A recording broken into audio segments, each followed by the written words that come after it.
Сәлеметсіздер ме? Менің есімім Қарабай Ақнұр. Ақылды жүйелер мен жасанды интеллект институтының ғылыми қызметкерімін. Бұл видеода біз ең кішік квадраттар әдісін қарастырамыз. Бізге бір компанияның температураға байланысты сатылымдары жайлы ақпарат берілген деп қарастырайық. Ал енді осы ақпаратты қолдана отырып бізге сатылым сметасын жасау керек. Бірақ өзіміз көріп тұрғандай бірнеше температураға сатылым енгізілмеген. Мысалы, 20, 22, 23 градус Цельсий. Осы мәселені шешу үшін біз сатылымдарды шамалап алсақ болады. Ең алдымен трендті көру үшін берілген ақпаратты кестеге салып көрейік. Өзіміз көріп тұрғандай, тренд сызықтық өсуде. Температура өскен сайын сатылым артып барады. Осыған орай біз сынақ және қателік әдісі арқылы трендті жақсы сипаттайтын сызықты анықтап алсақ болады. Бірақ біздің ең басты критерийіміз сызықтың барлық берілген дерек нүктелерінен арақашықтығы аз болуы. Осы мақсатта біз ең кіші квадрат әдісін қолдансақ болады. Ең кіші квадрат әдісі белгілі бір дерек жинағына ең жақын келетін, жақсы сипаттайтын модельді шамаланған және берілген нүктелердің арақашықтығын азайту арқылы анықтайды. Бұл әдіс 1795 жылы неміс математик Гаусспен негізделген. Ең кіші квадрат әдісі тәуелсіз және тәуелді айнымалылардың мінез-құлқын болжайды. Жалпы айтқанда, X-ось тәуелсіз айнымалыны және Y-ось тәуелді айнымалыны көрсетеді. Неге бұл әдіс ең кіші квадрат әдісі деп аталады және ол қалай жұмыс істейді? Осы сұраққа жауап беру үшін мына қоршалған секцияға назар аударайық. Берілген дерек нүктелері мен шамаланған сызықтың арасындағы вертикальді арақашықтық қателік болып табылады. Біздің мақсатымыз осы қателіктердің квадратын қосындысын азайту. Сол үшін бұл ең кіші квадрат әдісі деп аталады. Ең кіші квадрат әдісі ауытқуларға сезімтал. Қатты ауытқитын дерек нүктесі сызықты өзіне қарай тартады. Ең кіші квадрат әдісі сызықтық және бейсызықтық тәуелділіктерді сипаттауға қолданылады. Мысалы, n дерек нүктелерінен тұратын дерек жинағы бар дейік. Мұндағы xi тәуелсіз айнымалы және yi тәуелді айнымалы болып табылады. Енді m параметрлері бар f функциясын тәуелді айнымалыға сәйкестендіреміз. Ең кіші квадрат әдісі қателіктердің екінші дәрежедегі сомасын азайтуға тырысады және математикалық тұрғыда осылай жазылады. Ең алдымен біз белгілі тәуелді айнымалы мен шамаланған тәуелді айнымалының арақашықтығын табамыз. Осы арақашықтықтың квадратын есептеп болған соң барлық дерек нүктелеріне осы арақашықтықтарды қосып шығамыз. Параметрлердің градиентін нөлге теңеу арқылы ең аз жалпы квадрат қатені есептесек болады.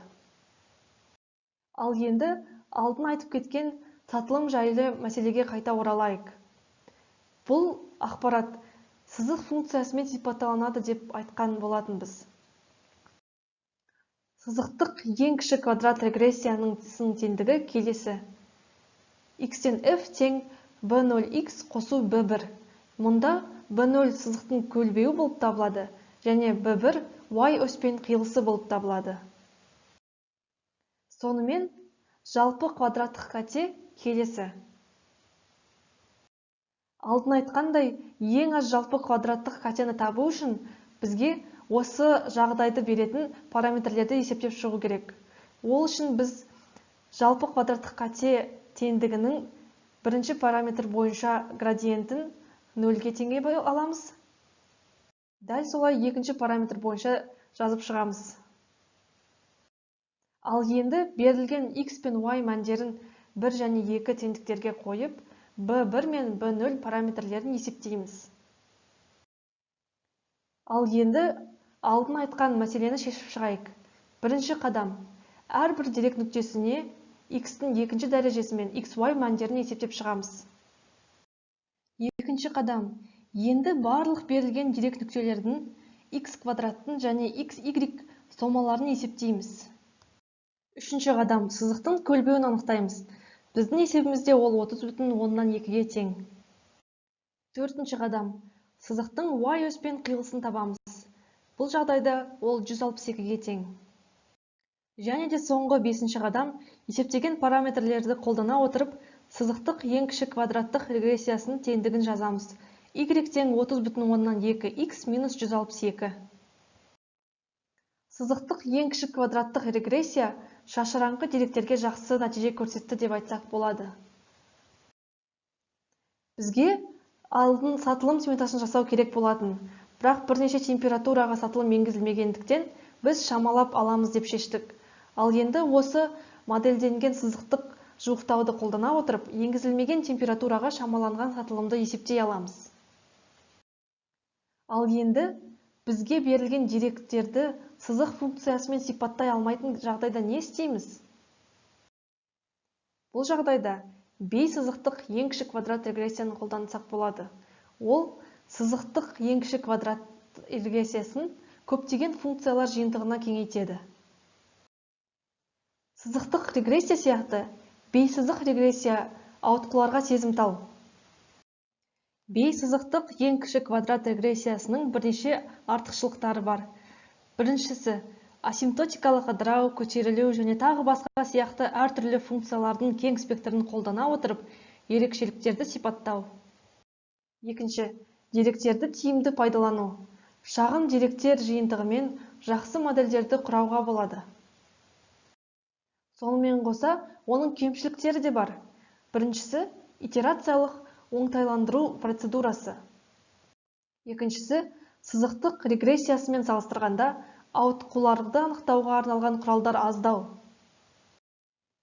Бейсызық ең кіші квадрат регрессиясының бірнеше жиі қолданылатын модельдері бар. Мысалы, асимптотикалық регрессия өсу функциясы, логистикалық популяцияның өсуі және асимптотикалық регрессия ыдырау функциясы. Ең кіші квадрат әдісі барлық дерек нүктелеріне қателіктер дисперсиясын тең деп қарастырады. Бұл шарт гомозигодастикалық құбылыс деп аталады. Ал енді бірдей дисперсия шарты бұзылған кезде ең аз өлшенген квадраттың регрессиясы қолданылады. Ал енді өлшенген ең кіші квадрат әдісін жақсырақ түсіну үшін келесі дерек жиынтығын қарастырайық. Дисперсия x мәні үлкейген сайын артады. Мысалы, компания өскен сайын табыс мөлшері шашырай кетеді.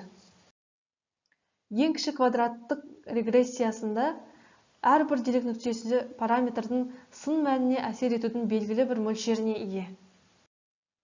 Салмақ тиісті нүкте дисперсиясына кері пропорционал болуы мүмкін.